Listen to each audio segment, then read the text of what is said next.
Miss Jane Marple, Mystery, the Widow of Foxglove Cottage. Being a complete account of the curious death at Ashbourne Parva, Dorset, summer 1952. In the tradition of Agatha Christie, Ashbourne Parva, Dorset, England, 1952. Chapter 1. Chrysanthemums and a Cold Supper. The village of Ashbourne Parva had not had a proper scandal in 11 years, not since the business with the Verger and the Women's Institute funds, and so the arrival of Mrs. Rowena Halford at Foxglove Cottage in the spring of 1952 was regarded with the careful, pleasurable attention that only a very quiet community can sustain over many months. She came with a motor car, a reputation for grief, and a quantity of chrysanthemums entirely unsuitable for the season. She was a widow, it was understood. Her husband, one Mr. Arthur Halford, had died of heart failure some 14 months prior, leaving her the cottage and a modest but sufficient income from a property in Gloucestershire. She was not young, perhaps 43, perhaps 47, it was difficult to say, and she dressed well in a restrained fashion that the village approved of while secretly finding it a little cold. She walked in the lanes in the mornings and attended St. Chrysanta's on Sunday without pushing herself forward at coffee afterwards. She sent a very proper note of thanks to the Mothers' Union when they delivered a fruit cake, and she returned the plate the same afternoon, washed and wrapped in a cloth. All of this was satisfactory. What was slightly less satisfactory from the village's perspective was the man who occasionally visited the cottage on weekday afternoons. He drove a dark blue Humber Hawk. He was perhaps 50, and he wore his hat at an angle that Ashbourne Parva associated with a certain type of London person. No one had been introduced to him. Mrs. Halford did not mention him, and on those occasions when her neighbour, Mrs. Edith Crabbe, had happened to pass the front gate at a relevant hour, the front curtains of Foxglove Cottage were already drawn. It was Mrs. Crabbe who found the body. The morning of the 14th of August had begun like any other.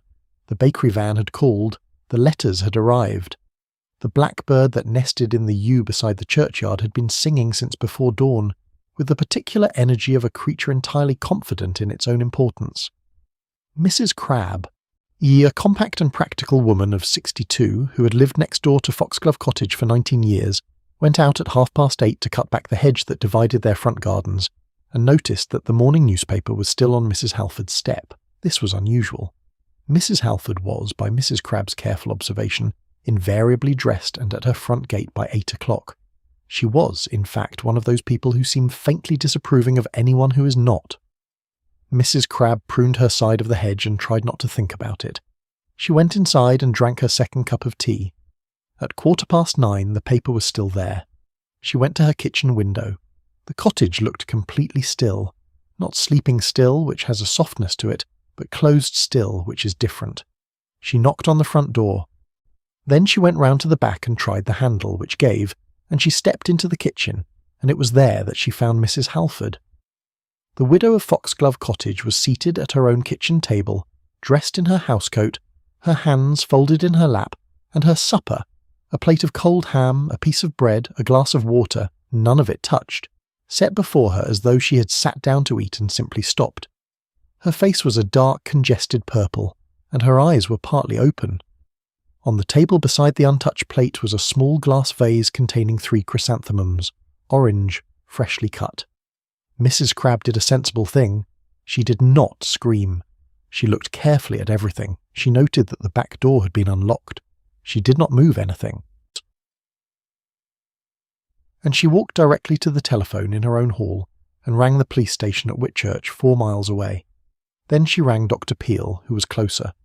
It was Dr. Peel who arrived first, and it was Dr. Peel who said, standing in the kitchen doorway with his bag in his hand and his face very carefully composed, that there would need to be an inquiry, and that no one should touch anything, and that poor Mrs. Halford appeared to have been dead for some considerable time. By noon, the village knew. By 2 o'clock, the postmistress, Mrs. Vera Slade, had spoken to everyone who had come into the shop. By 4, the general feeling had settled into something between horror and fascination, with fascination winning on points, as it generally does. Miss Jane Marple, who was staying with her nephew's former colleague, a retired solicitor named Mr. Bartholomew Potts, heard about it over tea. She was a slight white-haired lady of considerable age, with very blue eyes behind round spectacles, and the manner of someone who has spent a lifetime listening attentively to everything while appearing to be thinking about something else entirely. She set down her cup when Mr. Potts finished telling her, and was quiet for a moment.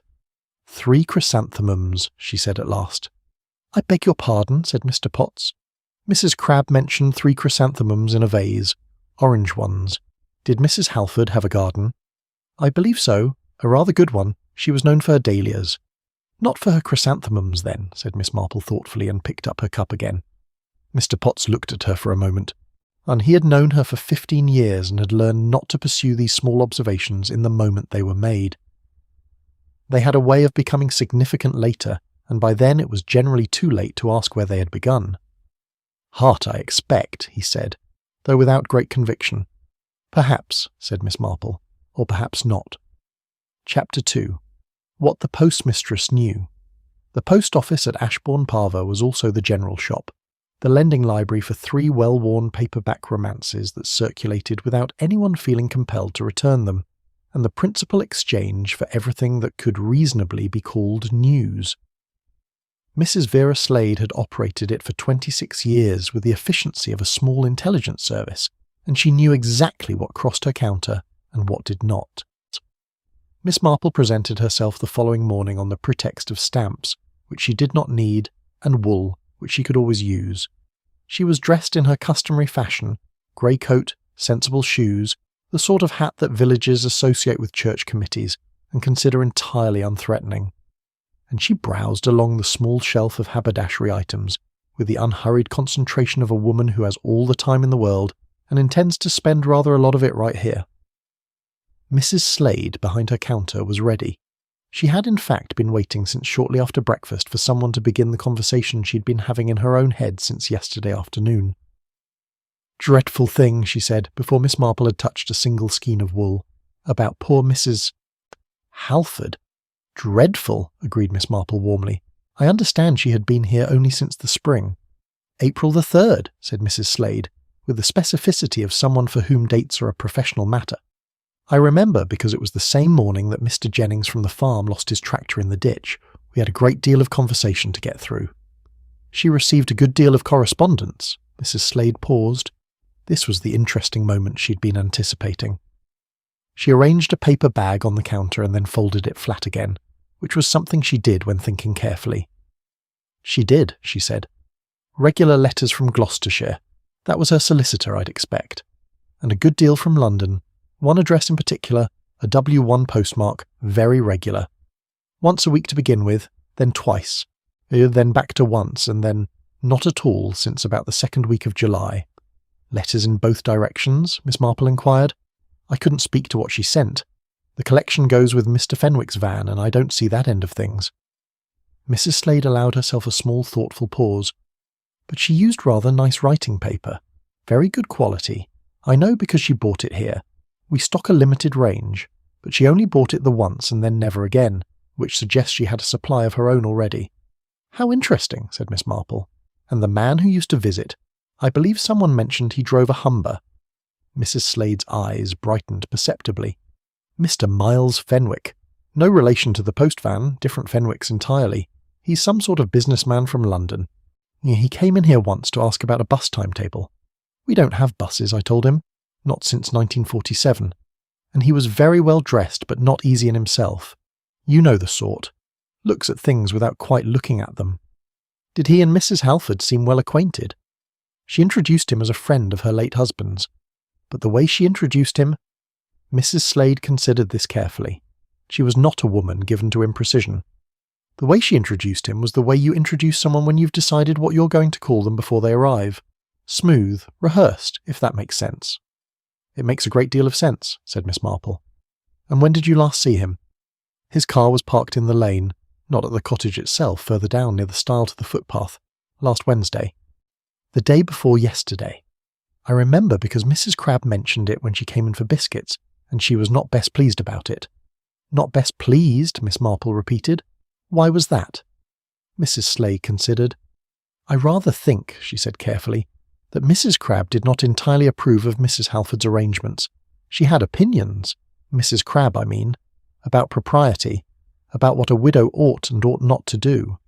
And did she express these opinions to Mrs. Halford? I couldn't say directly, but I know they had words once, back in June. Over the garden wall, I believe. It didn't come to anything, but Mrs. Halford was rather white about it when she came in that afternoon. She bought 3 tins of soup and a bar of chocolate. Which is the sort of shopping people do when they've had an upsetting morning. Miss Marple selected a skein of pale blue wool and brought it to the counter. "Mrs. Slade," she said with the gentle warmth of a woman paying a compliment, "you are a remarkably observant person." The postmistress accepted this with a small nod. "I've had a lot of practice," she said. "In a village this size, you either pay attention or you go quite mad from the smallness of it." "Quite so," said Miss Marple. "And the chrysanthemums? In the vase? Do you know who might have brought those?" This gave Mrs. Slade actual pause. She straightened the paper bags again. "Chrysanthemums. That's a September flower, really. August at the very earliest. I don't know who grows them hereabouts." She looked at Miss Marple. "You don't think it was an accident?" "Do you?" "I think," said Miss Marple, counting out her coins very slowly, "that I would very much like to speak with Dr. Peel." Chapter 3. The charitable opinion of Dr. Peel. Dr. Maurice Peel had been the village's doctor for 17 years, and was, by most measures, an admirable man. He was conscientious, direct, unflappable in a medical emergency, and entirely incapable of dishonesty. A quality that, while admirable in principle, occasionally made him socially uncomfortable, since Ashbourne Parva ran partly on the lubricant of tactful silence. He had agreed to see Miss Marple at Mr. Potts's suggestion.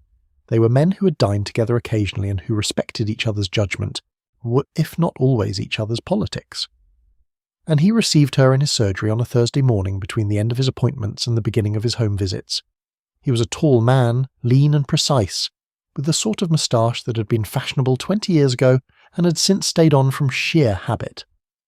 "I'll be honest with you, Miss Marple," he said, having listened to her introduction with attention and without interruption, which she took as a good sign. "The police from Whitchurch have asked for a post-mortem, which is correct procedure when the cause is uncertain. My initial impression, and I want to be clear that it was only an impression, I hadn't yet examined her fully, was asphyxiation." "Not heart failure," Miss Marple said. The appearance of the face suggested asphyxia rather than cardiac arrest, the colouring. "But I'm not a pathologist, and I don't want to be quoted on something I can only provisionally support." He looked at her steadily. "What I can tell you is that there was nothing obviously wrong with her. She was a healthy woman. She had been my patient since April, and she came to me once in May for a prescription. Nothing serious, a matter of sleep. She was not a woman in poor health." "Sleep difficulty," Miss Marple said, with the mild interest of one making a mental note she intends to revisit. "Did she say why?" "Anxiety," she said. "Adjustment to a new place. Very common." He paused. "Though now, with everything—" He did not finish the sentence. "Dr. Peel," said Miss Marple carefully, "had she said anything to you, about anyone in the village who had been unfriendly, or about any concerns she had? Anything outside the purely medical?" He was quiet for a moment, looking at the surface of his desk. There was something there, Miss Marple felt. He was a man who found evasion unpleasant, but he also had a strong sense of discretion, and the two were presently at war with each other. "She came to me a second time," he said at last. "In late July. She didn't come in for an appointment. She knocked at the house, the private entrance, in the evening. I wasn't sure she would come back, so to speak, but she had something on her mind." He looked up.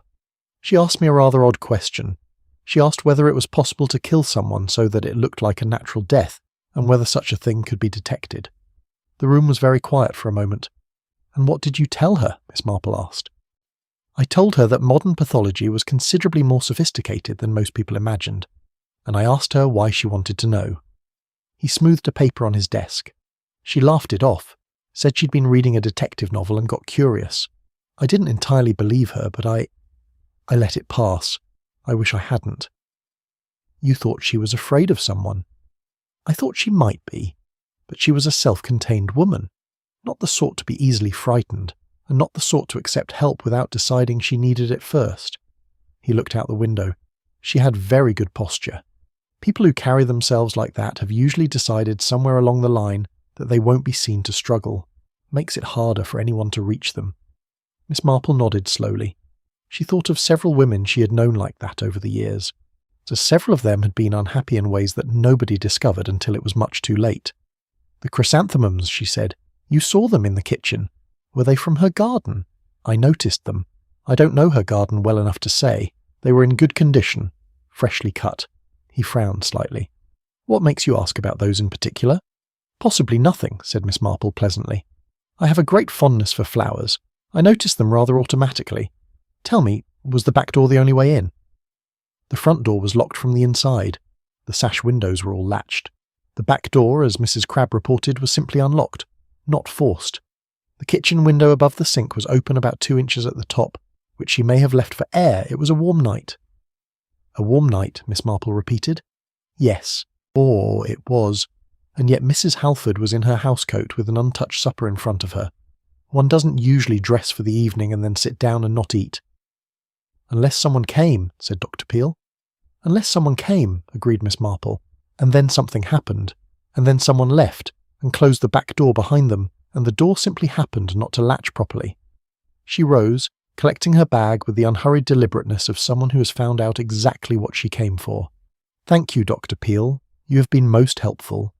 Miss Marple, he said, before she reached the door. The police inspector from Whitchurch, Crane.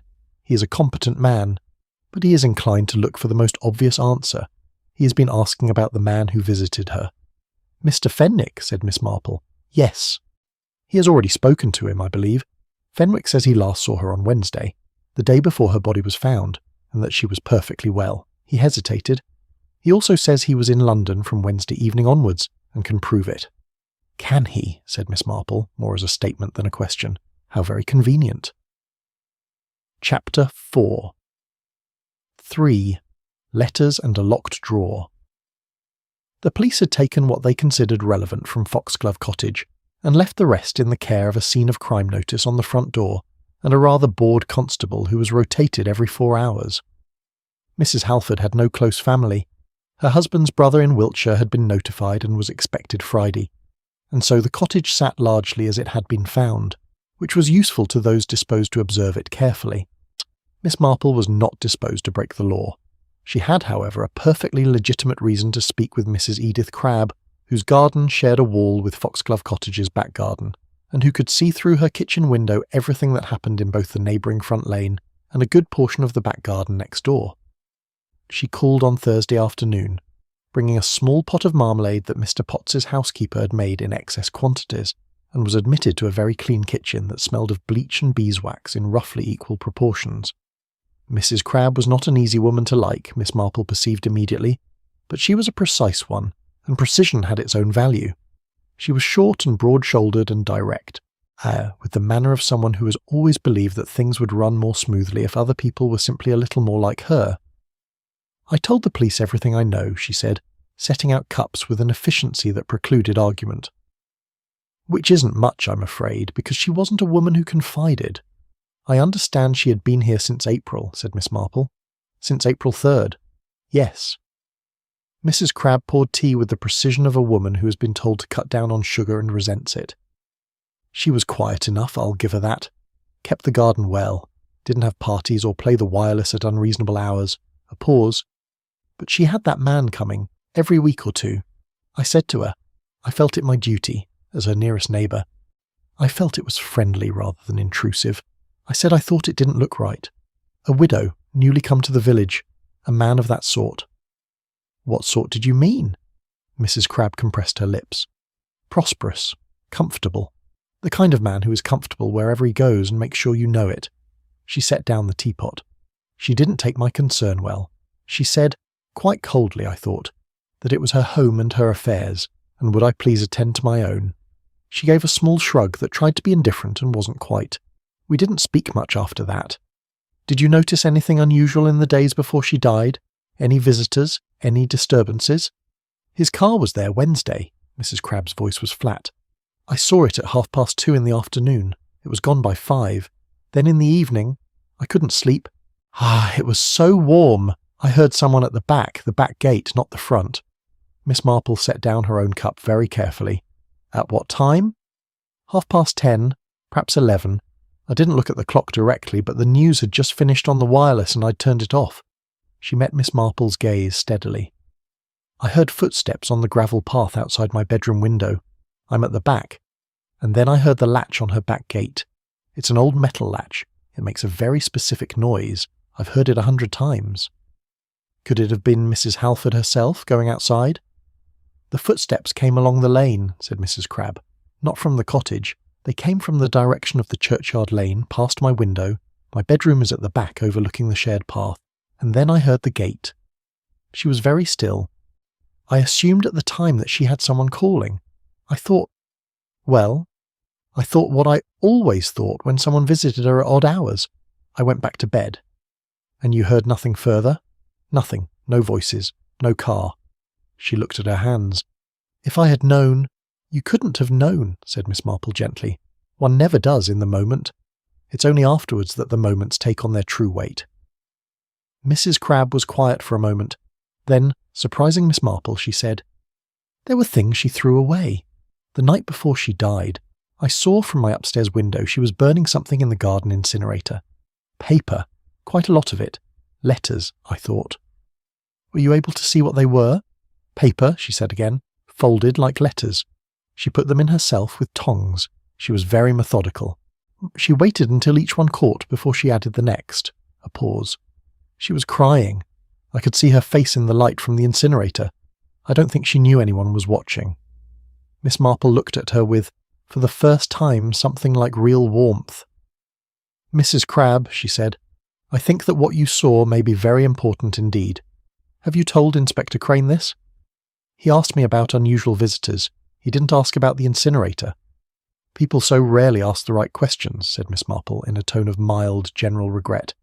I wonder, and I know this may seem an odd question, did you by any chance notice any flowers? In her garden? Or being brought in? Mrs. Crabbe thought. On Wednesday afternoon, while his car was there, I saw her cut something from the far corner of the garden. The part I can't see well from here. She was carrying them when she went back inside. Orange flowers. Quite a bright orange. Do you know what was growing in that corner? Mrs. Crabbe's forehead creased. Now you mention it. I don't know what it was. I assumed it was hers, but actually— She stood, moved to the window, looked out at the shared back wall. Mrs. Halford's garden runs right to that wall, but the far corner is shaded. She had heliotrope and sweet William there when she arrived, I remember, because she pointed them out to me. Chrysanthemums want full sun, don't they? They do, said Miss Marple. They do indeed. She finished her tea and thanked Mrs. Crabbe most sincerely, and walked back through the lane with her marmalade pot empty and her mind rather full. And someone had visited Foxglove Cottage between 10:30 and 11 on the night of Mrs. Halford's death. Someone who came from the direction of the churchyard lane. Someone who had not arrived by car. And the chrysanthemums had not come from Mrs. Halford's own garden. Chapter 5. A particular shade of green. Inspector Gerald Crane was not a stupid man. He was, however, a man who had formed a view by Friday morning, and whose subsequent observations were arranged around that view, rather than informing it freshly, which is a different thing from stupidity, but can produce similarly unfortunate results. The view he had formed was this. Miles Fenwick, the man from London, was the most probable person to have harmed Mrs. Halford, because he had a relationship with her of an unclear and possibly contentious kind. Because he had been at the cottage on the day before her death, and because, while his alibi for the evening of her death was corroborated by a hotel in Kensington and a business associate, alibi evidence could be managed by a sufficiently determined person, and Miles Fenwick struck Inspector Crane as a sufficiently determined person. He had not considered the other inhabitants of the village very carefully, partly because murders by strangers are more gratifying to solve, and partly because the alternative, that someone within a community of 230 souls had killed one of their own neighbours, requires a kind of unpleasantness that investigators sometimes prefer not to sustain. Miss Marple, who had met Inspector Crane briefly at the post office, found him perfectly courteous and entirely uninterested in what she thought. This was not unusual. She was accustomed to it. She wore it, in fact, as a kind of useful garment, since people who do not take you seriously will frequently say more than they intended to in front of you. On Friday afternoon, she walked the churchyard lane. It was a narrow path, enclosed on one side by a stone wall and on the other by the back gardens of a row of cottages. It ran from the lich gate of St. Chrysantas down to a footpath junction that met, eventually, the road to Whitchurch on one side and a field track on the other. One could reach it from the village itself without using the main street at all. One could arrive from the Whitchurch direction and park at the lay-by near the church without driving through Ashbourne Parver's one visible road. Miss Marple walked it at the pace she walked everything, which was slow and seemed slower than it was. She examined the stone wall, the hedgerow overhanging from the cottage gardens, the ground at her feet where the path had a bed of compacted earth and coarser gravel near the gateway of each cottage. She stopped at the back gate of Foxglove Cottage. The constable was at the front and could not see her. She simply stood and looked. The gate latch was old iron, exactly as Mrs. Crabbe had described. The path immediately outside was compressed earth. In the earth, where it had been soft before a recent rain, and then dried in the subsequent warm spell, she could see the impressions of feet. Several sets, some going in, some out. Impossible to say how old most of them were. But there were two particularly clear impressions, both outgoing, that were narrower and more shallow than the others, as though made by someone of slight build or light step. She crouched, rather slowly, her knees being what they were these days, and looked more closely. The impressions showed a smooth sole, not a man's working boot, not a rubber-soled shoe, something flat and smooth, indoor shoes, possibly, or a light summer shoe of the sort women wore in warm weather. The constable at the front, she felt, had not come round to look at the back path. Inspector Crane's people had focused on the cottage interior. This was understandable. It was the wrong place to focus, but understandable. She straightened carefully and walked on. 30 yards further along the lane, where a lichen-covered stone wall met the hedgerow of another back garden, she found something she had not expected but recognised the significance of immediately. A fragment of thread caught on the rough stone at approximately waist height. Green. A particular shade of green, not the universal green of countryside clothing, but a dustier, softer green, the shade associated with a certain kind of lightweight summer coat or cardigan. She looked at it for a long time without touching it. The thread was wool. It had caught on the stone as someone had passed closely, too closely, suggesting someone either hurrying or someone unfamiliar with exactly where the wall projected. Miss Marple walked the remaining distance to the footpath junction, and stood there for a while, looking at the lay-by and the Whitchurch road. A car could stop there and be invisible from the village. She thought about someone arriving by car, either parking in the lay-by, walking down the lane in indoor shoes, because one doesn't change into walking shoes for a visit one doesn't intend to be long, visiting Foxglove Cottage and walking back and catching a cardigan on the stone wall in some haste. She thought about the chrysanthemums freshly cut. She thought about Mrs. Halford burning letters by firelight, crying. She thought about what kind of person visits a woman who is crying, bringing flowers, after 10:30 at night. And then she thought of something Mrs. Slade had said, about Miles Fenwick looking at things without quite looking at them, and she held that thought alongside another that had been forming since her conversation with Dr. Peel, and she found that they fitted together in a way that made something new and rather dismaying. Neosteru. Chapter 6. The Tuesday Gathering at Vine House. Vine House was the largest private residence in Ashbourne Parver, or at any rate the most self-conscious about it, and it belonged to a widow named Mrs. Harriet Boscombe, who held a weekly Tuesday gathering that she called informal, and which was in practice the village's primary social event. It involved good sherry, not quite enough chairs, and the expectation of candid personal information exchanged under the guise of community interest. Miss Marple had been invited by Mr. Potts, who attended intermittently, and who regarded Mrs. Boscombe with the mixture of mild affection and wariness that most of the village felt toward her. She was a large, handsome woman of perhaps 65, with white hair dressed very correctly, and the commanding manner of someone who has never quite accepted that she is not in charge of what happens next. The gathering on the Tuesday following Mrs. Halford's death was attended by 11 people, and the subject of Mrs. Halford was addressed within 4 minutes of the last arrival sitting down, which was something of a record even by Vinehouse standards. Miss Marple sat in a comfortable chair to the left of the fireplace. The fireplace was not lit, it being August, but the chair was positioned as though it were a throne from which the fire would rule, and she held her sherry and listened with the expression of a woman pleasantly absorbed in her surroundings. Among those present were Mr. Potts himself, attentive and slightly anxious on Miss Marple's behalf, Dr. Peel, who had come reluctantly, Mrs. Crabbe, who had come with the air of someone required by conscience, a Mr. and Mrs. Alderton from the farm adjacent to the village, large and weathered and good-natured, a young woman named Miss Patience Drummond, who was the schoolteacher and had the careful look of someone accustomed to maintaining order in difficult circumstances, an older man named Mr. Horace Tripp, who was retired and lived in a bungalow near the church, and 3 or 4 others whose names Miss Marple collected and filed for future reference. The conversation was lively, overlapping, and almost entirely focused on Miles Fenwick. "It's obvious he killed her," said Mrs. Alderton, with the cheerful directness of someone not given to ambiguity. "The police should have arrested him already." "The police," said Inspector Crane, "is excellent," said Mrs. Boscombe, who said this about most official persons whether she believed it or not.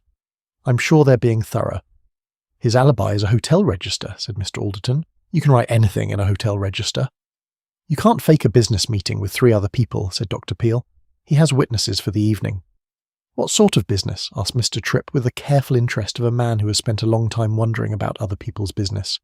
"Import and export, I believe," said Mr. Potts. "Something in textiles." "That covers a multitude of sins," said Mrs. Alderton cheerfully.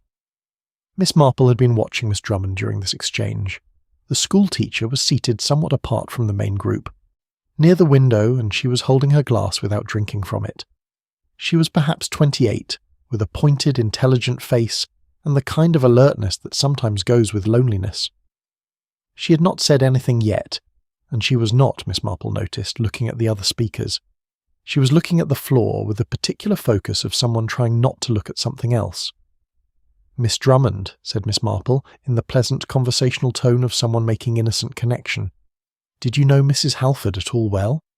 The young woman looked up. For just a moment, a fraction of a second, there was something in her face that was not grief and not surprise. Then it resolved into the careful pleasantness that teachers develop as a professional tool. Not really. I'd spoken to her several times. She was always very kind." "She had no children, of course," said Miss Marple. "No particular reason to know the schoolteacher, I suppose?" "No," said Miss Drummond. "No particular reason. Though I imagine in a village this small, everyone knows everyone to some extent." "Of course." She took a sip of her sherry, which she had been avoiding, and smiled. "She came to our May fair. She bought a pot of honey." "From your stall?" "From Mr. Tripp's, actually. I was doing the tombola." She turned deliberately toward Mrs. Boscombe, making a remark about the fair that drew Mrs. Boscombe in, and the conversation shifted. Miss Marple allowed it to shift. She was not ready to press. She had only one question, and it was not yet the right moment to ask it, but she noted Miss Patience Drummond, who wore, when she arrived, a pale green cardigan of the lightest summer wool. The cardigan was intact. It had no visible snags or missing threads, and yet at the knee of her right stocking, barely visible against the pale colour, was a faint smear of what might have been the grey-green residue of a lichen-covered stone. Chapter 7. What Patience. Drummond remembered. Miss Marple did not rush. She had lived long enough to know that rushing at the truth in human affairs almost always causes it to run in the other direction. Instead, she took 3 days to cultivate the acquaintance of Miss Patience Drummond, and she did so in the way she cultivated most things, quietly, methodically, and by making herself more useful than threatening.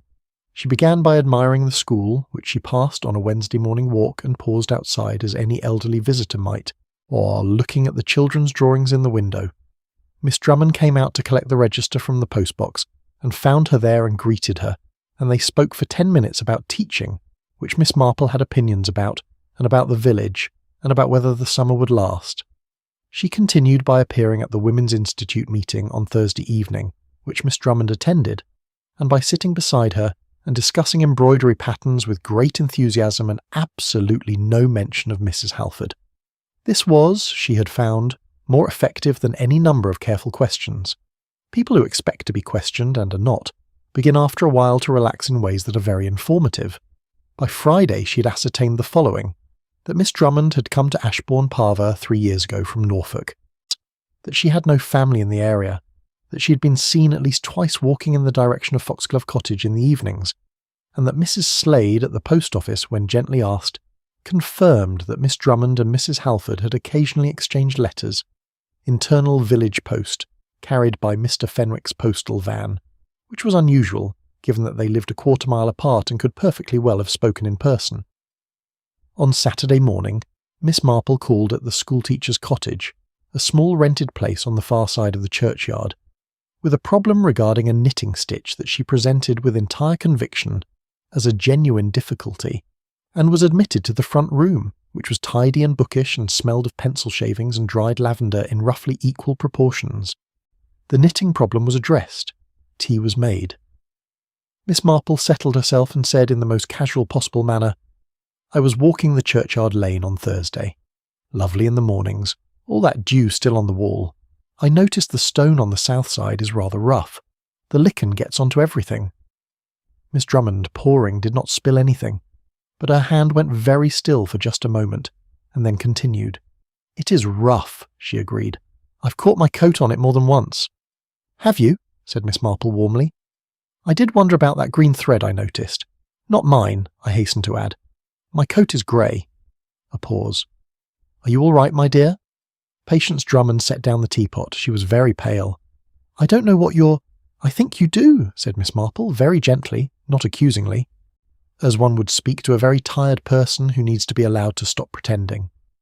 "I think you are a good deal more than an acquaintance to Mrs. Halford. I think you visited her that night, and I think you have been carrying something very heavy ever since." The young woman sat down. The colour had left her face entirely. She looked suddenly quite young. Not 28, but more like 19, the age at which people discover that the world does not maintain the civility they were led to expect. I didn't hurt her," she said. Her voice was very steady, which Miss Marple thought was more frightening than tears would have been. "I want to be absolutely clear about that." "I know you didn't," said Miss Marple. This appeared to surprise her. "You know? I have a fairly good understanding of what happened. But there are gaps, and you're the only person who can fill them honestly." She waited. "Tell me about her." Patience Drummond looked at her hands. Then she looked out the window at the churchyard wall, visible from where she sat. "We were friends," she said. "Close friends. We met in April, a week after she arrived. She came to a school concert. She didn't have children. She just came because she wanted to be part of things. Afterwards we talked. We talked for 2 hours. I hadn't had a friendship like that before. Not here." "She was a private person," Miss Marple observed. "Very. But with me she wasn't. Or she became less so." She swallowed. "In July she started to change. She was frightened. She wouldn't tell me of what. She said there was something she had to resolve. Something from before she came here. Something she had hoped to leave behind."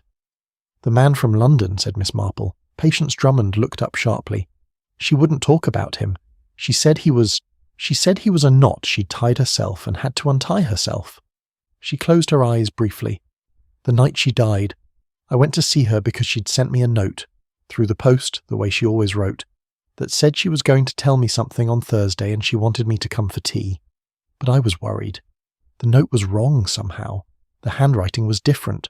Not wrong, just effortful, like it cost her something. So you went Wednesday night instead." "I went at 10:30. I know it was late. I went round the back because I didn't want the whole village to see. I knocked. No one answered. I tried the gate. It was unlocked. I went up to the kitchen door. It was unlocked too." She stopped. Her hands were perfectly still in her lap. The light was on. I looked through the window before I went in.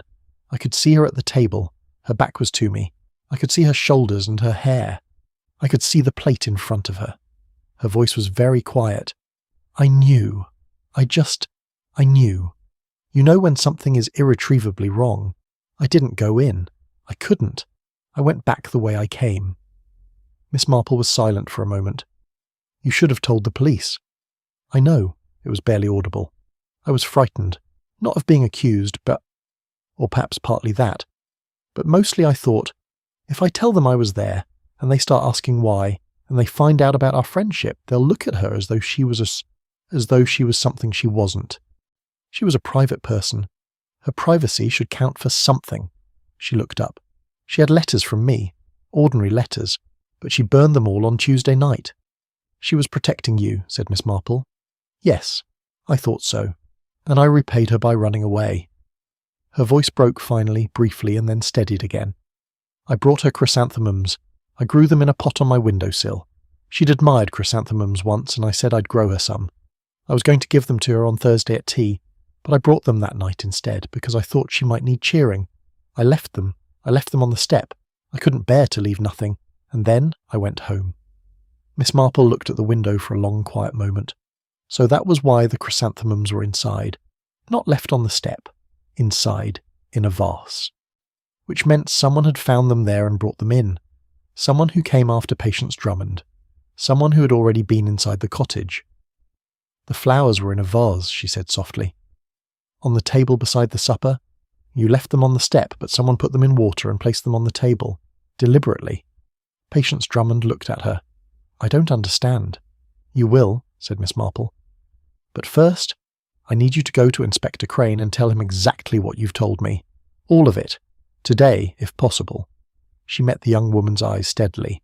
"Mrs. Halford burned your letters. Don't make her sacrifice pointless by being less brave than she was." Patience Drummond was silent for a long moment. Then she nodded once, and Miss Marple thought she had never seen a gesture that cost more.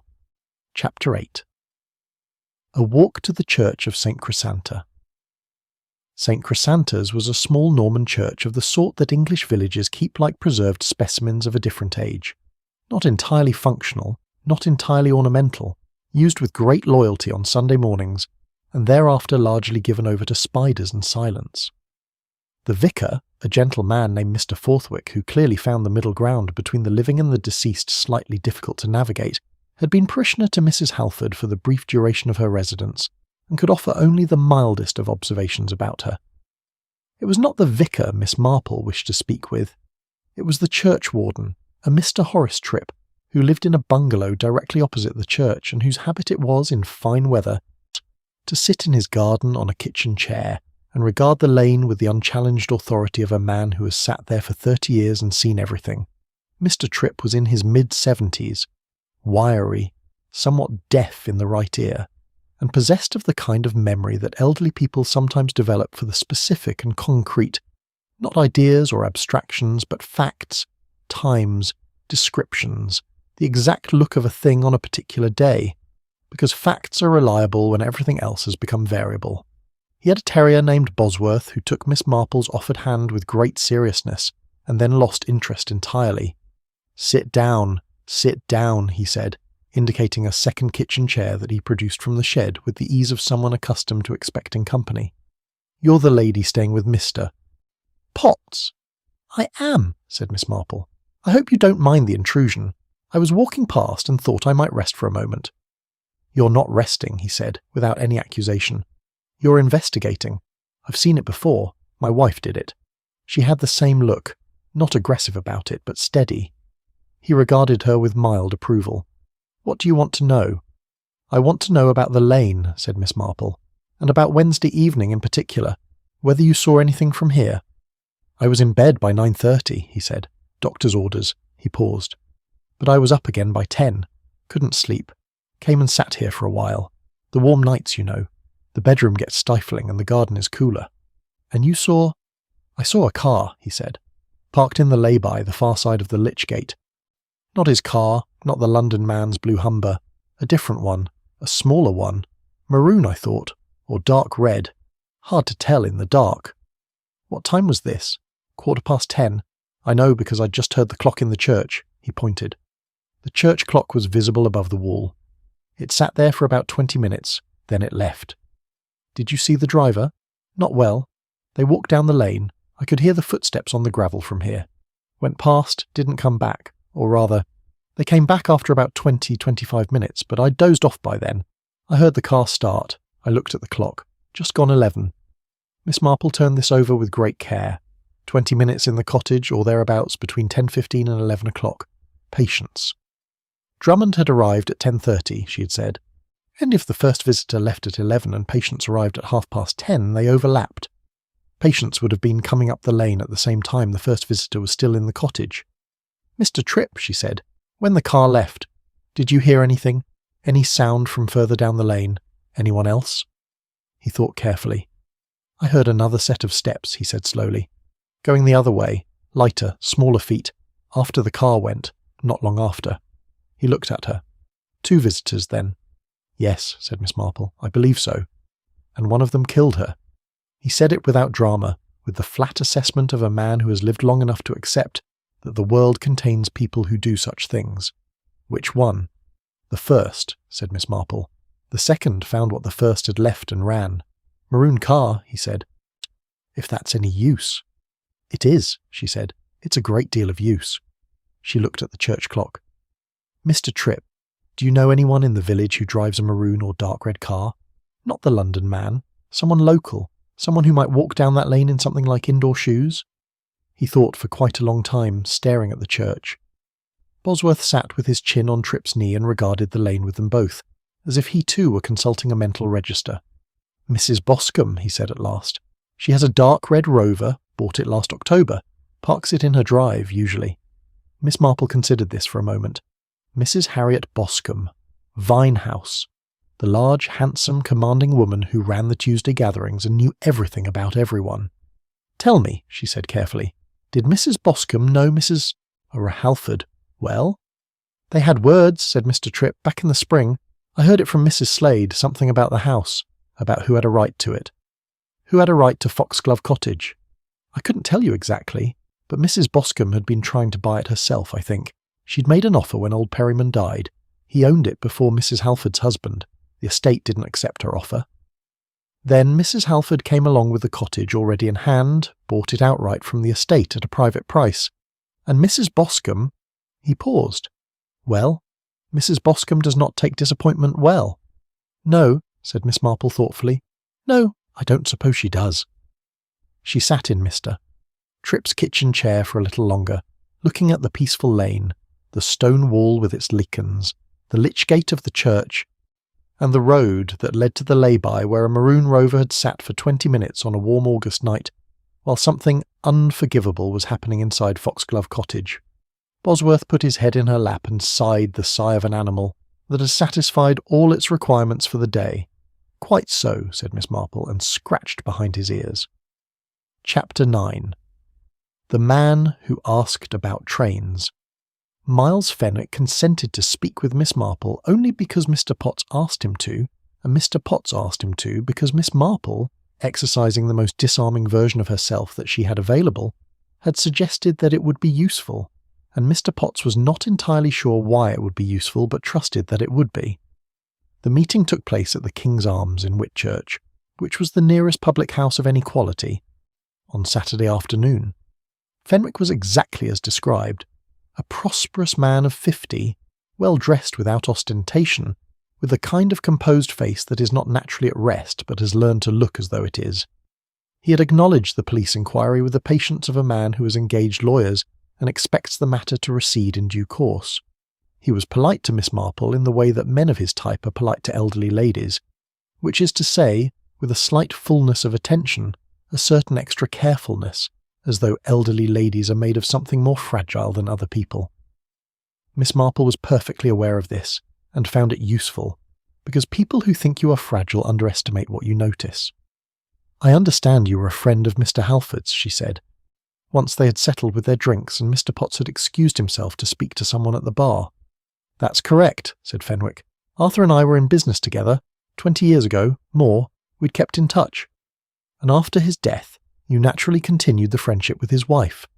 "Naturally." He met her eyes without difficulty. He was good at this, at meeting eyes without difficulty. Miss Marple noted it not as confidence but as practice.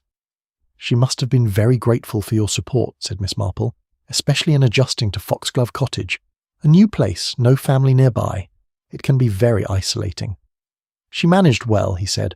"Rowena was a very capable woman." The tense correction was smooth, almost too smooth. "She had some difficulties, I understand," said Miss Marple. "Sleeping, anxiety." Dr. Peel prescribed something. She watched him carefully. "She came to the village seeking a kind of peace, I think." "Perhaps," he said. "From what, I wonder?" She asked it pleasantly, conversationally, as one asks rhetorical questions over afternoon drinks. One always wonders what precisely people are leaving behind when they choose somewhere so very quiet. A very small thing happened in Fenwick's face. Not quite enough to call an expression. Just a tightening, briefer than a blink, that told her the question was not rhetorical to him. "People have any number of reasons for wanting quiet," he said. "Indeed they do," said Miss Marple. "I wonder, did she ever mention a difficulty with the cottage itself, the ownership, the purchase? And as I understood from someone in the village that there was some local expectation about who might buy it." "She mentioned that a woman in the village had wanted to buy it," said Fenwick after a pause, "and was not pleased that Rowena had it instead." "Did she say who this woman was?" "She didn't name her. She wasn't. She preferred not to make enemies, if she could avoid it. She said she hoped it would blow over." He looked at his glass. Something in his manner had changed. Not much, but Miss Marple was skilled at registering small changes. "Do you think that's relevant?" "I have no idea," said Miss Marple pleasantly. "I am just a visitor making conversation. I am sure Inspector Crane has considered all possibilities." She paused. "Mr. Fenwick, what was your relationship to Mrs. Halford exactly? I ask not out of prurience, but because I think the answer may matter." He looked at her for a moment, and she could see him deciding something. "She was trying to end things," he said at last. "Between us. That was why the letters from London stopped. She had come here to build a different life. I was part of the old one. And you weren't happy about that." "I wasn't happy about it," he agreed. "But I accepted it. We agreed, on Wednesday, that I would stop coming. It was civilized." He said the word with the particular emphasis of a man who has had to work hard to be it. "She was alive and well when I left. I drove to London. I had dinner with associates. I was at the Bayswater Hotel by midnight, and I have the bill to prove it." "And you can't account for Ashbourne Parva at 10:30 that evening?" "No," he said simply. But neither can I have been there. It is 4 hours from London." "London to Whitchurch Station," said Miss Marple, "on the fast train is 2 hours and 20 minutes. A taxi from the station to Ashbourne Parva is 25 minutes. You would have had to leave London by 7:30, which is before your dinner, and you would have had to return by— well, it gets complicated." She smiled pleasantly. "But of course, I'm sure Inspector Crane has worked all this out." Fenwick looked at her steadily. "You're very thorough for someone making conversation." "Oh, it's just a habit," said Miss Marple.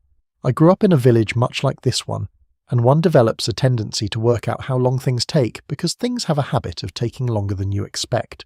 She gathered her bag. "One more thing, Mr. Fenwick, if you don't mind.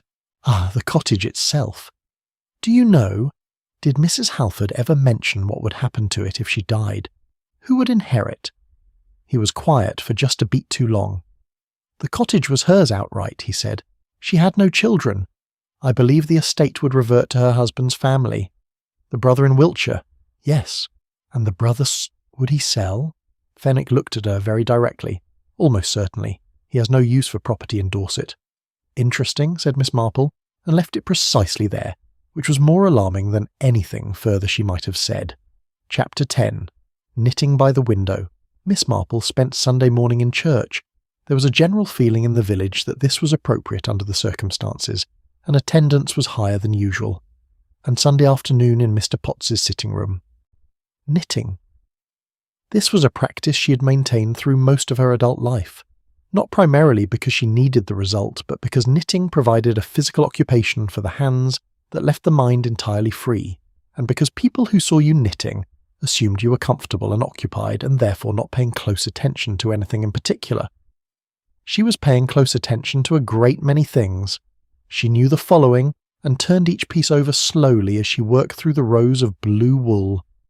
Mrs. Rowena Halford had died by asphyxiation, not from natural causes. She had burned letters the night before she died, letters from Patience Drummond, which she was protecting. She had received a visitor between 10:15 and just before 11 on the night of her death. That visitor had arrived in a maroon car parked in the lay-by by the church, had come down the lane on foot and had left at approximately 11. The chrysanthemums had been left outside by Patience Drummond at 10:30, but had been found inside the cottage in Ovesse, on the table, placed there deliberately by someone who was inside the cottage. Mrs. Harriet Boscombe drove a dark red Rover. Mrs. Boscombe had wished to buy Foxglove Cottage and been prevented by Mrs. Halford's purchase of it. The cottage would almost certainly be sold by the brother in Wiltshire. Mrs. Boscombe would be in a position to purchase it then. She also knew, and this was the piece she had been turning over most carefully, that Patience Drummond had seen Mrs. Halford through the kitchen window at 10:30, seated at the table, already dead. Year which meant Mrs. Halford had died before 10:30. The visitor in the maroon car had arrived at 10:15, which gave that visitor, at the most, 15 minutes, or considerably less if Mrs. Halford had been dead before the car arrived at all. This was the detail that nagged. If the visitor in the maroon car had killed Mrs. Halford, they had done it extremely quickly after arriving. There was no sign of struggle in the kitchen. The inspector had mentioned this. The supper was untouched, but not disturbed. The chair had not been knocked over. Mrs. Halford was composed, her hands in her lap, as though she had simply stopped, as though she had not been surprised, as though whatever had happened before she had any occasion to be alarmed. Asphyxiation. No visible signs of manual strangulation on the neck.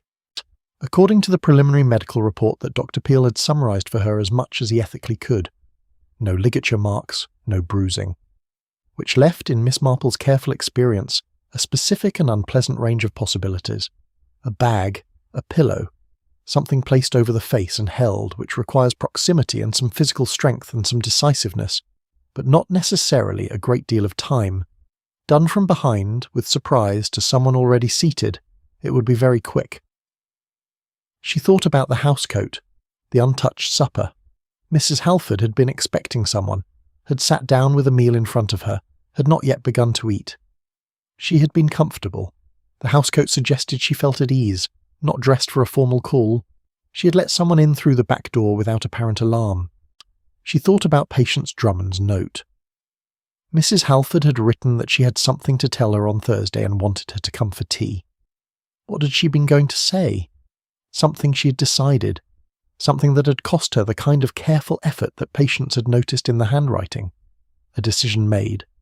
Perhaps the final laying down of something she had been carrying for a long time. And then, before Thursday came, someone else had arrived first. Miss Marple's needles clicked in the quiet room. Mr. Potts dozed in the armchair with the Sunday paper across his knee. Somewhere in the garden, a wood pigeon went through its repetitive, self-satisfied declaration. Everything was peaceful, ordinary, and underneath it not peaceful at all. She thought about the chrysanthemums in the vase on the table. Someone had put them there. Patience had left them on the step. The door was unlocked. The murderer, if they had still been inside when Patience arrived at 10:30, which the timeline just barely permitted, could have heard the footsteps coming up the back path, taken the flowers from the step, gone back inside and put them in a vase on the table. Quickly, deliberately, not for sentiment, for something else. Why would you put flowers in a vase next to a dead woman? Miss Marple set down her knitting. She thought about this for rather a long time. You would do it if you wanted the scene to look a particular way, if you wanted it to say something about the dead woman, or about who had visited her. If you wanted, specifically, to suggest that Mrs. Halford had been alive when those flowers were brought in, which would imply that whoever brought the flowers had been the last person with her, which would direct suspicion, neatly and deliberately, toward whoever was known to grow chrysanthemums in August in Ashbourne Parva. The murderer had known about the chrysanthemums, had known who grew them, had known about Patience Drummond and Mrs. Halford's friendship, and had used that knowledge to construct a small, subtle frame, which meant the murderer knew the village very well indeed. Chapter 11. The Other Mrs. Halford. The brother in Wiltshire arrived on Monday. His name was Mr. Frederick Halford.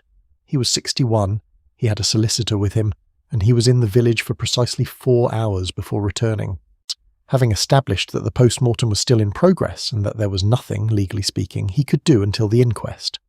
He spoke briefly to Inspector Crane, and even more briefly to Mr. Potts, who had introduced himself as a former solicitor and found himself treated to a certain professional wariness in return. Miss Marple met Frederick Halford in the lane outside Foxglove Cottage, where he had stopped to look at the building. He was a heavy-set man, with the careful expression of someone who has been managing grief by managing practical matters, and he had the look of a person who is about to say something he has already decided to say before the conversation begins. "Mr. Halford," said Miss Marple, approaching with the pleasant inconsequence of an elderly lady out for a walk, "I'm so very sorry for your loss. I was a visitor to the village and had the pleasure of knowing your sister-in-law slightly. He accepted this with a nod. "She liked it here, I think," he said, with the mild surprise of a man who would not have chosen Ashbourne Parva himself. "She seemed to," said Miss Marple.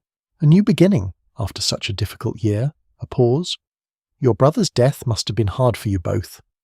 "Arthur was in poor health for some time before the end," he said, in the tone of a fact he has given many times. "It wasn't entirely unexpected." He looked at the cottage. "I don't know what I shall do with the property. It's not convenient having it here." "Are there other potential buyers in the village?" Miss Marple asked. "I should have thought someone local would jump at it." "That Boscombe woman," he said briefly, "wrote to me already. Last week, apparently." The letter was forwarded from my Wiltshire address. He said it without rancour, but with a slight heaviness that suggested the promptness had struck him as not entirely in good taste. She mentioned that she'd tried to buy it before, when the estate sold it to Arthur. "She has considerable interest," she said, "and would deal promptly." "She wrote to you last week," said Miss Marple carefully. "Before Mrs. Halford's death?" He frowned. "The letter is dated the 12th. My sister-in-law died on the 13th. He looked at Miss Marple with the first sign of real attention he had given the conversation. "Yes. Yes, the day before." "How very forward-thinking of her," said Miss Marple, and then, "I wonder, did Mrs. Halford know Mrs. Boscombe was in contact with you?" "I couldn't say. I didn't mention it to Rowena. Why would I? It was nothing to do with her. The cottage is hers for her lifetime. Nothing Mrs. Boscombe could do about that." He stopped. Was hers. "But Mrs. Boscombe might not have known that," said Miss Marple quietly. "She might have assumed that your brother's estate had broader claims, or she might have been anticipating a change in circumstances." The silence stretched between them in the sunny lane. Frederick Halford stared at Foxglove Cottage for a long time without saying anything. Then he turned to Miss Marple with a look that was not, quite, the look of a man who has just understood something for the first time, but more the look of a man who has understood something he had been trying very hard not to think about. "Miss Marple," she said. "Miss Marple. I think I should have a very serious conversation with Inspector Crane." "I think you should," said Miss Marple, "and perhaps you might mention the date on that letter." There was one other thing Miss Marple needed to know before she was certain, and it required another conversation with Mrs. Slade at the post office. She presented herself on Monday afternoon, on the pretext of posting a letter to her niece in Bath, and after the stamp had been purchased and the letter submitted to the box, she said in the most casual possible way, "I noticed Mrs. Boscombe's car this morning, a dark red one, very handsome, a Rover, isn't it?" "It is," said Mrs. Slade. "Has she had it long?" "Since last October, I think. Before that she had well, I'm not sure, a smaller one." Mrs. Slade arranged her stamps. "She drives up to Whitchurch occasionally for the shops. She drove up Wednesday evening, I believe. I saw her go past around 9:30. On her own. As far as I could see," Miss Marple considered. 9:30 she had left Ashbourne Parva. 10:15 Mr. Tripp had seen the maroon car at the lay-by, 25 minutes from the village to Whitchurch. But the lay-by was not Whitchurch. The lay-by was in the opposite direction, a mile past the church on the back road.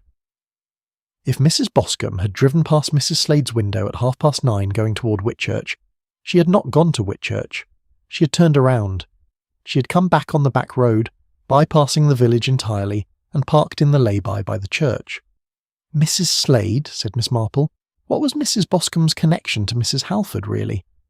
Beyond the business about the cottage?" Mrs. Slade was quiet for a moment. Then, "I don't know that I should say. It may be very important." The postmistress looked at her hands, then at Miss Marple. "Mrs. Boscombe found out about Mr. Fenwick," she said.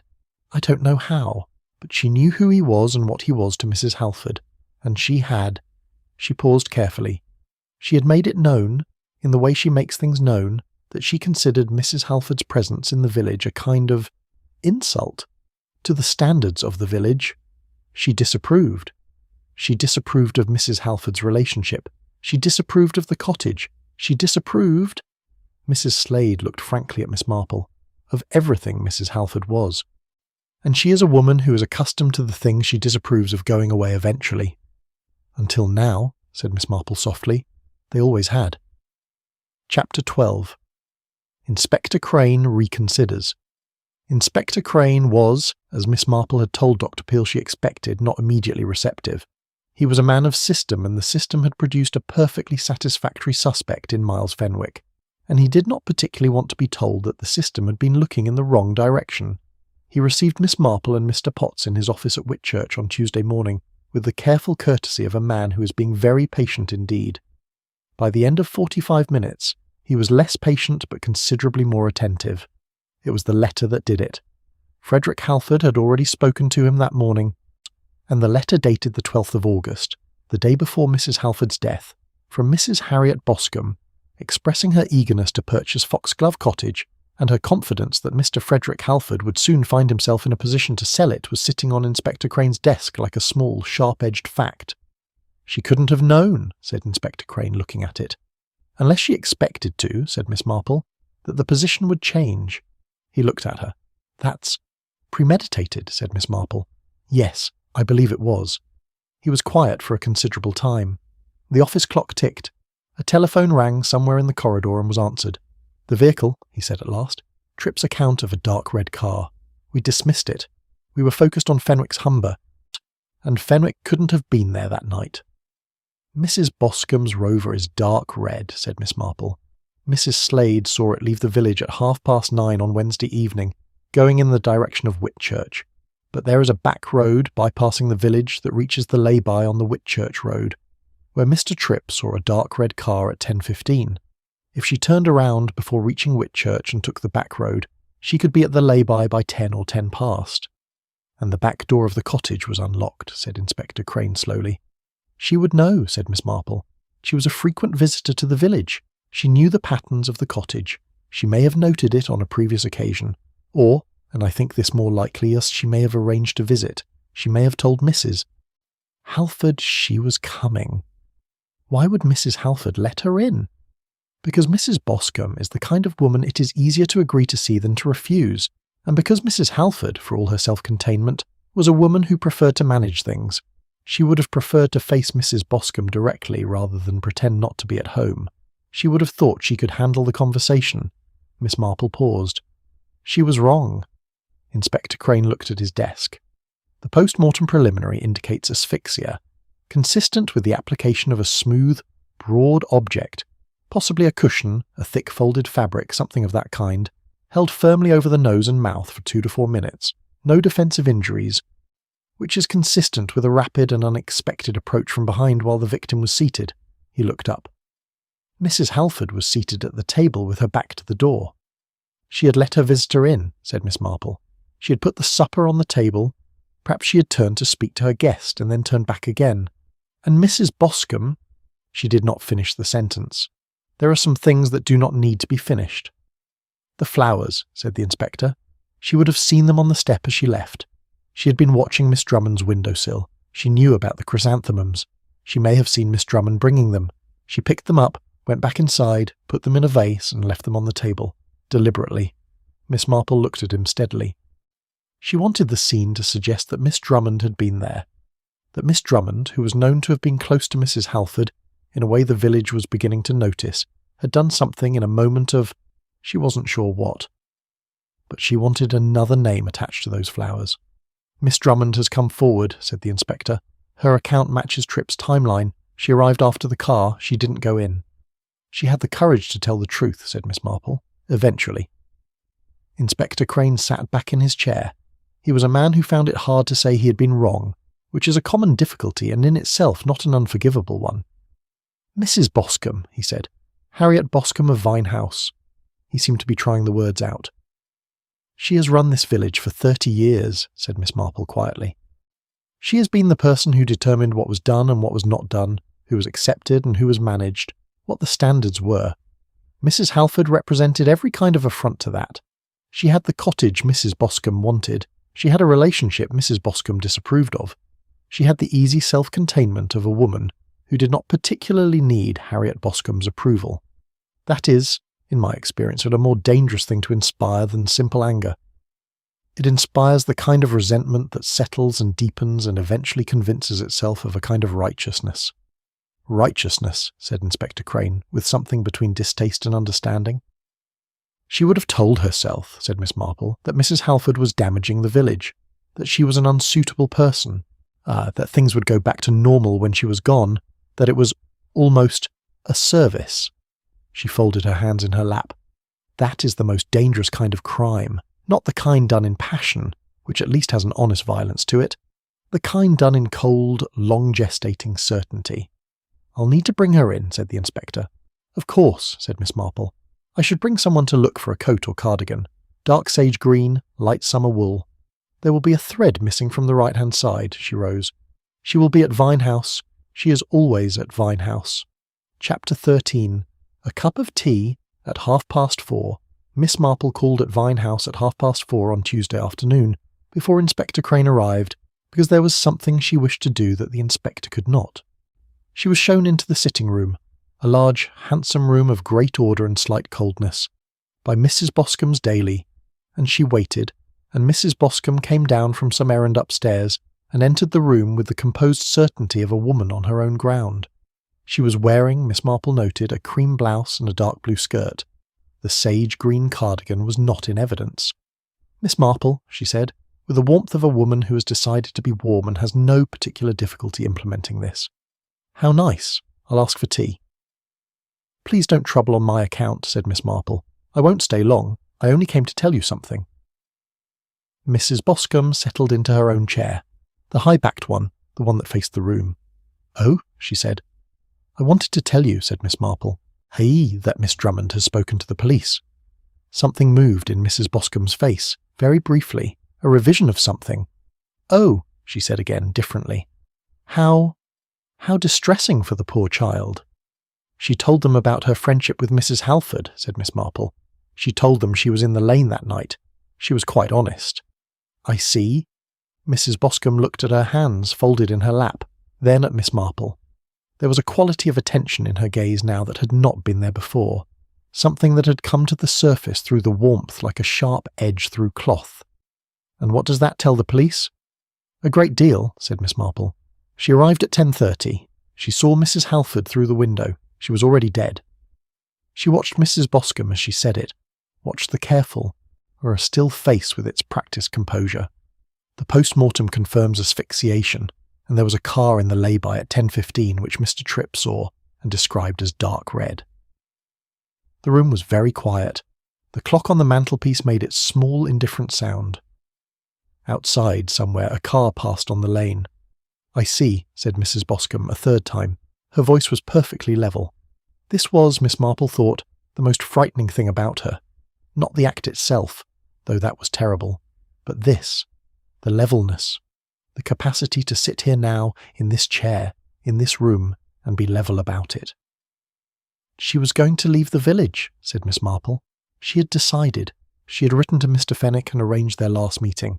She was going to make a clean start somewhere else. She had told Miss Drummond she wanted to talk to her on Thursday. I rather think she was going to say goodbye." She paused. "If you had simply waited, she would have gone." "The cottage," said Mrs. Boscombe, very quietly, almost to herself. "The cottage," said Miss Marple. "Yes, she might have taken the cottage with her, or let it, or done any number of things that kept it out of your hands, and you couldn't bear that." Mrs. Boscombe looked up. Her eyes were dry and steady. "She had no right to be here," she said. "That is—" She stopped, started again. "That cottage was to be part of my plans for years. Arthur Halford got it because his solicitor moved faster than mine. He never even used it. He bought it as a gift for her. For her." The word had something in it that was not quite contempt and not quite pain, and was, in fact, more dangerous than either. "And she sat in it, and had her arrangements, and her visitors, and her chrysanthemums in the window, and she looked at this village as though it was a pleasant backdrop for her life, as though the people in it were peripheral." She folded her hands more tightly. "She did not belong here." "No one belongs anywhere to begin with," said Miss Marple. "They make a place, or they try to." She stood. "Mrs. Boscombe, Inspector Crane will be here within the hour. I expect it would be dignified to be ready to receive him." "You're very certain," said Mrs. Boscombe. There was something almost like respect in her voice, something deeply, mortifyingly condescending people sometimes find when they encounter intelligence they had not expected. "You're very certain for a visitor." "Oh, I've been very certain for several days," said Miss Marple pleasantly. I simply wanted to be fair and understand all of it first." She moved toward the door and then paused. "The chrysanthemums. You brought them inside and put them in water. I think that was not premeditated. I think you did it without quite thinking, and I think there was a part of you in that moment that was sorrier than you will ever admit." She looked at the composed, handsome face across the room. "I'm not sure that makes it better, but I think it is true." Mrs. Boscombe said nothing. She was very still in her high-backed chair, like a figure in a painting, and she was looking at the middle distance, and what she was seeing there, Miss Marple could not guess. Miss Marple left her there and walked back down the lane in the August afternoon sunshine, up past the post office where Mrs. Slade could be seen through the glass moving purposefully among her stamps, past the church where Mr. Tripp's terrier could be heard investigating something in the long grass by the wall, past the lich gate with its old stone, and home to Mr. Potts's comfortable sitting room for a restorative cup of tea, which was what she needed more than anything else at this precise moment. Chapter 14. The Shape of a Lie. The arrest of Harriet Boscombe of Vine House did not, contrary to what might have been expected, provoke a great deal of public noise in Ashbourne Parva. It provoked something considerably quieter and more lasting, a long, thorough, collective silence, of the kind that settles over a community when it has discovered something about itself that it would have very much preferred not to know. Vine House sat empty and shuttered for the following weeks, while the legal matter began its slow progress through channels that would eventually produce a trial, a conviction on a charge of manslaughter, the prosecution having some difficulty establishing full premeditation to the satisfaction of the jury, despite the date on the letter, and a sentence that was, in the view of several observers, rather shorter than the truth of the thing warranted. But that was the law's business, and Miss Marple had not been consulted on the law's business, only on the facts of a particular death in a particular cottage on a particular August night. Inspector Crane came to see her before she left. He was a different man from the one she had met in the lane outside the post office, not humbled exactly because humility was not native to him, but adjusted, recalibrated perhaps. He sat in Mr. Potts' sitting room with his hat on his knee and said, "I want to understand how you knew it was her and not Fenwick, before any of the evidence came in." "I didn't know," said Miss Marple. "I suspected. There's a difference, and it matters a great deal." She settled her knitting in her lap. "I suspected her for two reasons. One was practical. Miles Fenwick's alibi was very solid. Too solid, in the way that alibi evidence is too solid only when it is genuine. A man fabricating an alibi for a murder he planned tends to have a vague alibi, because he has not thought of every detail. A man with a genuine alibi simply has one, because he was genuinely there. And the second reason? The chrysanthemums," she said. "I know I keep returning to them, but they are the point. And Patience Drummond left them on the step. The murderer put them in a vase on the table. Now, why? The only reason to do that, once I had thought it through, was to create a picture, to make it look as though the flowers had been brought in by someone who had been alive and present with Mrs. Halford, and to attach those flowers to a particular person, Patience Drummond, who grew them and who had a relationship with Mrs. Halford that, if known, could serve as a kind of motive." She looked at him steadily. "That is village knowledge. That is the knowledge of someone who has sat at the centre of this community for 30 years and knows everything that happens in it. Miles Fenwick didn't know about the chrysanthemums on the windowsill. He didn't know about Patience Drummond." She paused. "But Mrs. Boscombe did. She had been watching Mrs. Halford very closely for months. She made it her business to know. She tried to frame Miss Drummond," said the inspector. "She gave the thing a shape," said Miss Marple. "Not a very convincing shape once one looked at it carefully, but something that might have made the initial investigation less clear. She is a meticulous woman. She had thought about much of it in advance. The letter to Frederick Halford was written the day before the murder, which tells you that she had decided and was already thinking about what came next. But the chrysanthemums were an improvisation. She found them on the step, she recognised them, and she used them. That was almost clever," she added rather sadly. "Almost." Inspector Crane was quiet for a moment. It seems impossible that a woman like that a respectable woman of good standing in a small community could have done such a thing," said Miss Marple. "I find it entirely possible. I have lived in a village for many years, Inspector. I know what accumulates behind very correct and ordered surfaces in people who have spent decades arranging things their way. The anger when something resists the arrangement, the certainty that one is right, the progression of thought from this person should not be here to this person being here is an injury to, well, to what happened. She looked out the window at Mr. Potts's garden, where the dahlias were heavy and handsome in the late summer sun. The crime is never just the final act. It is everything that went before it, in the mind, building itself into a structure that felt, to the person building it, like logic. He nodded slowly. Miss Marple, how long have you been doing this? She looked at him with an expression of such gentle surprise that he felt, briefly and obscurely embarrassed. Oh, I don't do anything, she said. I simply notice things. I live in a village, you see. I've noticed things for a very long time. People don't change very much at the root. What they want, what they fear, what they can't forgive, these things repeat themselves in all manner of guises across all manner of places. One learns to recognize the pattern. She picked up her knitting again. You're a very good policeman, Inspector. You needed evidence, and you gathered it correctly once you knew where to look. That is not a small thing. He stood, put on his hat. Mrs. Boscombe won't give me the cardigan, he said. She says it doesn't exist.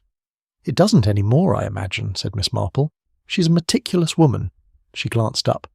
But the thread is in an evidence bag, and it is a very distinctive shade of green. If she has any other garments in that colour, and she may well, people tend to buy colours they like repeatedly, that may help. It may, he agreed. He looked at her for a moment at the door. Thank you, he said, and meant it, in the uncomplicated way of a man who doesn't often feel compelled to say it to someone he had initially dismissed. Not at all, said Miss Marple, and returned to her knitting. Chapter 15. What the Foxgloves Saw. Miss Marple left Ashbourne Parva on a Thursday, 10 days after she had first heard about the chrysanthemums in the vase. Mr. Potts drove her to the station at Whitchurch in his reliable elderly Morris, and she sat in the passenger seat with her bag on her knee and looked at the lanes and hedgerows going past with the attentive, undemonstrative affection she felt for the English countryside in late summer, which is at its most beautiful in the way that things just past their peak often are. The foxgloves in the hedgerows were finished, their tall purple spikes gone to seed, the empty bells papery and pale in the morning light. The name came from her mind as she looked at them, foxglove digitalis, the plant from which one extracted something that could stop a heart. She thought, how very ordinary a thing it was to look at a hedgerow in bloom and understand that it contained the instruments of death, and how very ordinary it was that most people looked at the same hedgerow and thought only of purple bells and summer afternoons. She had said goodbye to Mrs. Crabbe, who had been correct and distant and grateful in her particular way. She had said goodbye to Mrs. Slade, who had pressed a bag of fruit drops on her, as though they were a form of apology for the situation in general. She had said goodbye to Mr. Tripp, who had shaken her hand very firmly with both of his, and told Bosworth to be still, which Bosworth had briefly attempted. She had said goodbye, by letter, to Patience Drummond, who was still in the village and would remain in it, and who had written back a note of 3 sentences that said more than many longer letters Miss Marple had received over the years. She had not said goodbye to Foxglove Cottage. She had walked past it, on her last morning, and looked at the front garden with its dahlias and its heliotrope, and the chrysanthemum pot she had eventually located in a south-facing corner of the back garden, untended now, the blooms already past their best. And she had thought about Mrs. Rowena Halford, who had been 43, who had been trying to start again in a quiet place after a difficult life, and who had not been given the chance. It was always the saddest part. Not the guilt, which was Mrs. Boscombe's to carry and the laws to address, not the mechanics of it, which were terrible but comprehensible. The saddest part was the Thursday tea that had never happened. The conversation that Mrs. Halford had wanted to have with Patience Drummond and had never had the chance to begin. Whatever it was she had wanted to say, the goodbye to the old life. The decision about the new one, perhaps simply the relief of speaking openly to someone who knew her. It had been taken from her at a kitchen table on a warm Wednesday evening by someone who believed their own disapproval was a kind of justice. Miss Marple had sat with that for several days, as she did with the residue of these things, and had arrived, as she generally did, at a kind of acceptance that was not the same as being at peace with it, but was the best available alternative. Human nature was not kind. It was not unkind either, precisely. It was various, and the variety included great generosity and extraordinary smallness, sometimes in the same person, sometimes in the same moment. One could not expect it to be other than it was. One could only pay attention and notice the patterns, and occasionally, when the circumstances permitted, and one happened to be visiting someone's nephew's former colleague in a small Dorset village in August, do something about the particular instance that was in front of you. "You're very quiet," said Mr. Potts. "I am thinking," said Miss Marple, "about the case." "About chrysanthemums," she said. "They are a September flower, really. In August they are always a little early." She looked out the window. "People often are." Mr. Potts, who had learned over 15 years that Miss Marple's non-sequiturs were never entirely non, considered this for a while without quite grasping it, and presently they arrived at the station, and her suitcase was extracted from the boot, and she was installed on the platform with her bag and her knitting, and her return ticket to St. Mary Mead. "It was very good of you to come," said Mr. Potts as the train came in. "Oh, it was very good of you to have me," said Miss Marple warmly. "I do enjoy a little time in new surroundings. One sees things so much more clearly when one is away from home." She allowed herself to be helped aboard. "Do give my regards to Mrs. Fenwick. I mean Mrs. Slade. That is, do give my regards to everyone." She settled into her seat. "Goodbye, Bartholomew. Look after yourself." Mr. Potts stood on the platform and watched the train pull away. He felt, as he always did after time spent in Miss Marple's company, that the world had been rearranged slightly. Not dramatically, not in ways he could point to easily, but rearranged nonetheless, so that certain things he had been looking at from the front were now visible from the side, and were, from the side, quite different things than he had supposed. He drove back to Ashbourne Parva in the fine August morning, and the village looked exactly as it always did. The post office, the church, the lane, the cottages along the lane, the garden wall with its rough stone and its lichen, and he found that it looked, despite being identical to itself, somehow different. He could not have said precisely how. He decided eventually that this was what it felt like to understand something you had been looking at for a long time without quite seeing. The train passed through the Dorset countryside, and then the Wiltshire border, and then the slow approach of familiar landmarks. Miss Marple knitted. She knitted a row of blue and a row of blue and another row of blue, which would eventually be a cardigan for her great niece in Torquay, and she thought about nothing in particular, which she was very good at, and she looked at the countryside going by and the clouds shifting over the hills, and felt the particular satisfaction of having done a small, useful thing in a world that contained a great deal that could not be fixed or remedied or solved at all, and was grateful, as she generally was, for the small specific instance where it could. At the station in Bath, where she changed, she bought a cup of tea from the trolley and drank it standing on the platform, because she was one of those people who can drink a cup of tea in 3 minutes flat when required, and who find something deeply satisfying about doing so. The tea was not very good. She drank it with complete pleasure. Then she got on the next train and went home to St. Mary Mead, where, as it happened, nothing particularly unusual was occurring that week, which was, in its own way, an absolutely extraordinary relief.